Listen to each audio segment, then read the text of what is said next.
Hey guys, this is John, and I'm playing Providence in the 5-minute pool on ICC. Let's play a Sicilian against International Master Providence. Okay, I'll play kind of a sketchy line, b6 on move 2. I say sketchy because over the board I'm never comfortable playing this line, hence I only do so sparingly. But for a blitz game, I think it's okay. So we're fianchettoing the light square bishop, pressuring e4, also pressuring the pawn on g2. White usually plays queen e2 or knight d2. So against this one I can take and then play knight c6 and attack this pawn. And assuming they defend it, I'll play knight b4 and attack that light square bishop. Technically, I think this is fine for white, but this is one of the ideas of this line for black, is that now you get to play bishop a6 and thereby stop white from castling. I can try to sink my knight into d3, and on the whole, it's kind of nice. So against this move, I think I should just go here, if I recall correctly. Or is it... Or is it knight g8? Now I have to remember. Because if knight d5, I'm thinking queen b3 is unpleasant. But why would that be the case, though? No, I'm going to do this move.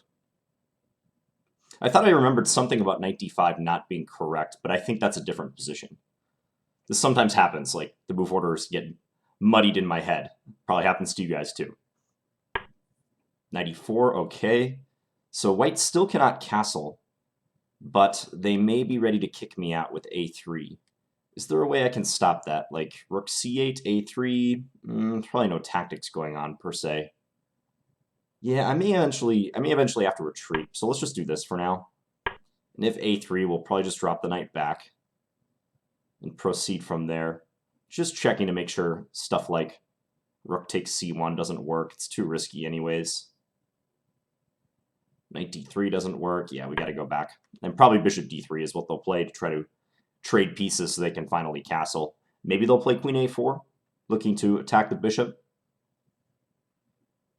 I played Providence before. I don't remember who this player is. John Bryant. Okay, so I am from California, I believe. Maybe here I should fianchetto my dark square bishop. That might be the most prudent way to continue. Although e6 stabilizes the knight. Because I feel on e6 he's going to play bishop g5. It's my only fear. But g6, queen b3 also isn't the best. Maybe knight a5. Do I really want to postpone development even further, though? Maybe it's okay. So trying to rule out queen b3 as an idea. I'm behind in development, though. My phone is also ringing. Don't they know I'm in the middle of a chess game? All right, so they just castle. Now g6, maybe? g6 still bishop g5, though. That's still a problem.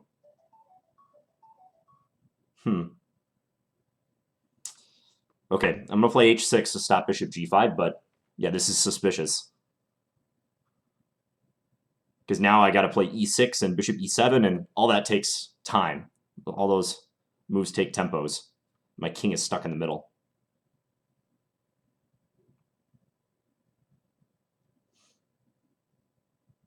I'll be curious what the engine thinks after move 9, e5, because I've looked at that position before, but like I said, something about it made me think maybe knight d5 isn't the move, but perhaps it's okay, and I just played the resulting position poorly. All right, so what's his idea? He's going to bring this knight around to c4? Is that the plan? Okay, let's go queen c7 then. If b4, probably knight c4 is my thinking.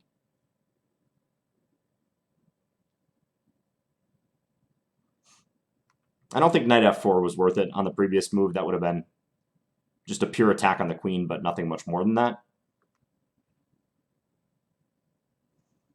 John Bryant is a good tactician, calculates very well. So it's important for me to stay close to him on the clock in the coming moves. Maybe he should put the queen on g3, because that would hamper my development. It would make it harder for me to go e6, bishop e7. I sort of think his knight f to d2 move was inaccurate, because now where's this knight going to go? Like b3, maybe, but again, it seems misplaced. Okay, so knight c4 as planned. Yeah, let's do it. Just develops. So e6 now. Let's do it. We got to get our bishop out. Yeah, and queen g3. So he settles on this move. I figured he might do that.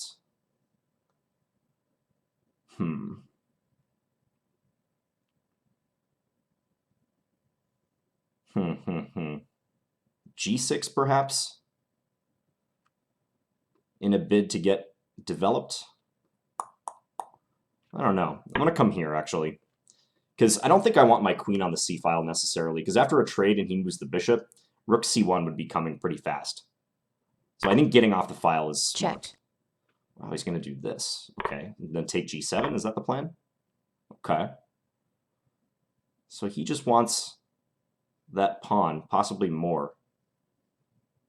Yeah, actually, that looks like more. I do not like it. All right, bishop f8, queen takes h8. Rook takes c1, followed by knight f4. Could that possibly be working? It might, actually.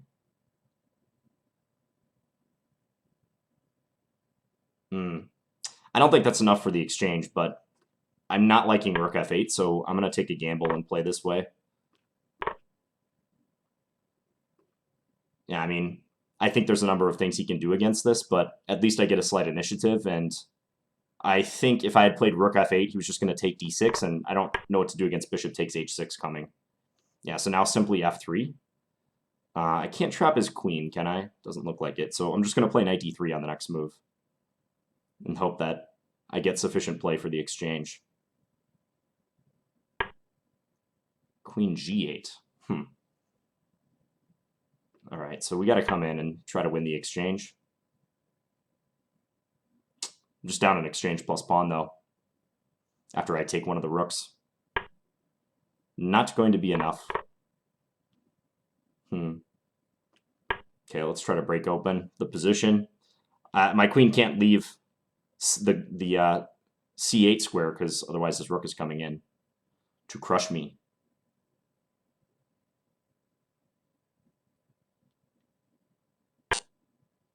Okay, let's go a4 just to stop him from playing a4.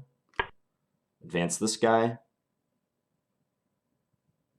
I'm not sure I should have advanced that, but I'm running short on moves. My queen is just stuck, it seems. Oh, he's going to come over there. Okay. Well, not much I can do about that anyways. I got to play like this.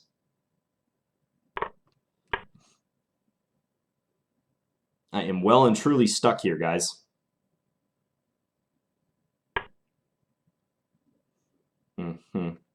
F5. All right, let's try it.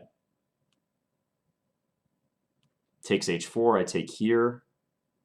Rook h7, maybe?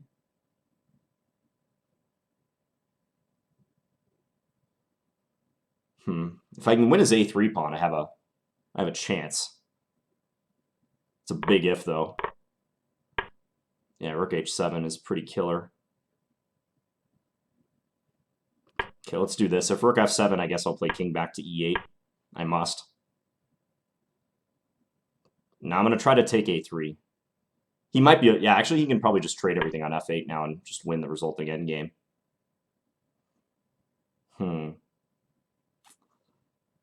Any chance of a perpetual? I don't think so.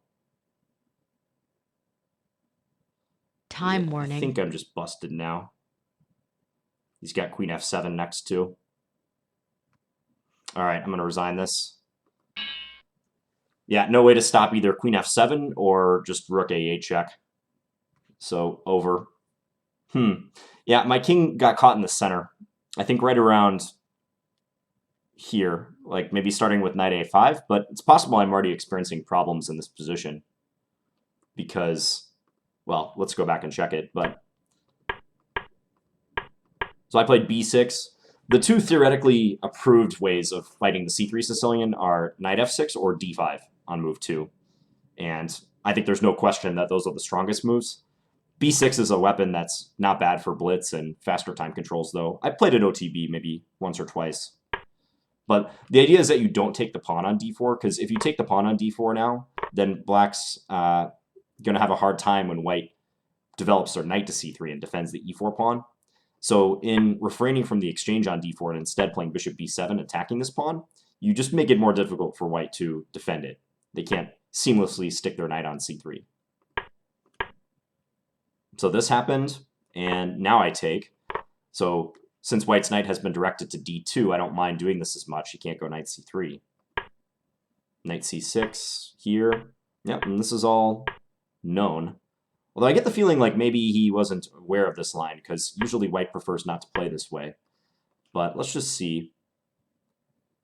So now he plays e5. I played knight fd5. I expressed some hesitancy about that move, but it seems okay. Yeah, knight e4. Now the issue is I never got a chance to play like knight d3 check, for instance. I can't right here because my knight is hanging. So after he plays knight e4, now he's covering the d3 square with both bishop and queen. Possibly rook c8 is not the best. I mean, I'd like to speed up my development, but I feel like I need this rook here to eye that bishop on c1 as well. The computer thinks it's okay. Rook c8, a3, knight back to c6. So far, so good. Bishop d3, we get a trade, and now he's able to castle. So the computer puts me solidly behind right now by almost half a pawn. It says I should play e6, but on bishop g5, f6, yeah, maybe I have to speculate with this move. Because if ever I play bishop e7, I'm going to get killed by knight d6. That move is going to crush me, because I can't take with a bishop for fear of losing my queen. So I'd have to move my king, and they can win the rook. Not good. So I played knight a5. Yeah, I was worried about queen b3 as well, so that was the reason behind knight a5. I was trying to rule out queen b3 attacking my knight.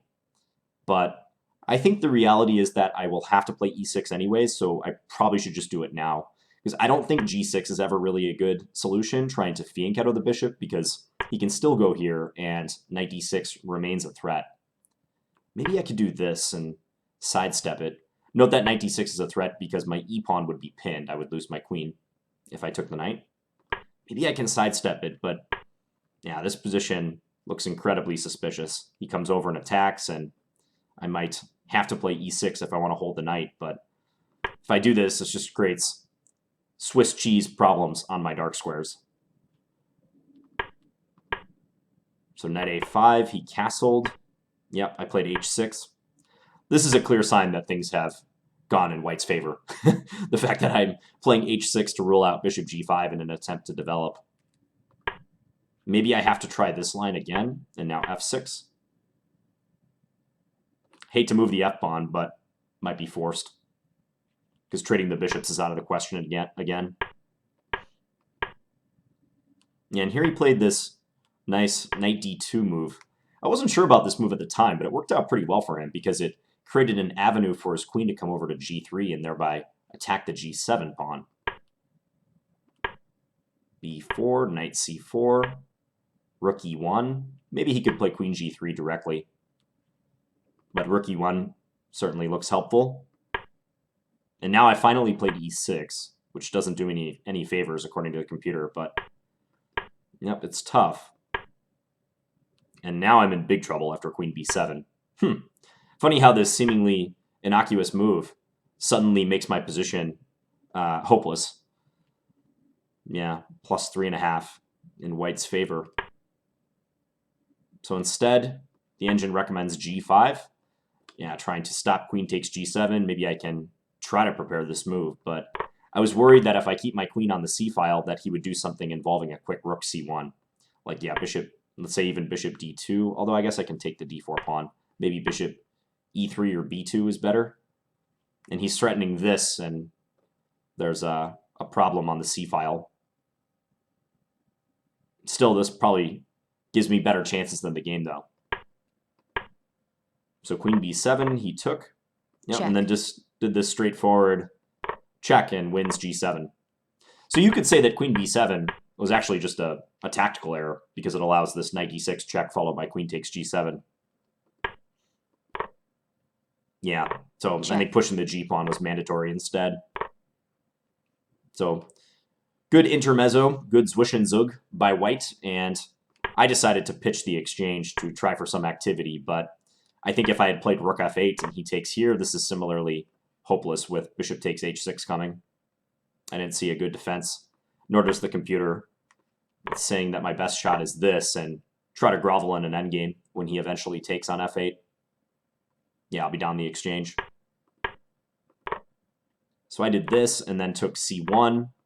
Looks flashy. I am threatening mate, but white easily sidesteps that. I thought he would play f3 instead. Oh, rook e4. That's a cool move that the computer points out. That would just rub salt in the wound if he played rook e4. So the idea of that move is that if I take, then he goes rook c8, check, king f8, and checkmate. So, yeah, rook e4, and I'm not even going to win back the exchange, it looks like. Hard move to see, though.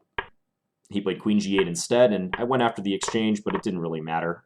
If my queen was more active, like if I could play the move queen e4 here and start raiding his pawns, I might have some practical chances. But the fact that a queen move away from the c8 square is always met by this instantly, and I just lose, that seals my fate. Yeah, and I thrashed around a little bit, but I'm essentially out of moves now. That's also a bad sign when the computer says that you should give up the queen for the rook. That's your best move. Yeah, and maybe white could have finished me off in some more efficient way, but his technique was plenty good. Okay, so looks to me like this was a well-played game by International Master Bryant. Like I said, this line is a bit suspicious, and if he hasn't seen this line before, he certainly did a good job of basically refuting it on sight. So this position might be tenable for black, but I think extreme accuracy is required. I have to get my dark square bishop out sooner than I did. As played, it was instructive how white took advantage of my backward development and summarily crushed me, especially using this queen to g3 followed by knight d6 motif and winning the g7 pawn. Nicely played. Anyways, hope you guys enjoyed this video, and I'll be back again soon with another one. Talk to you guys later.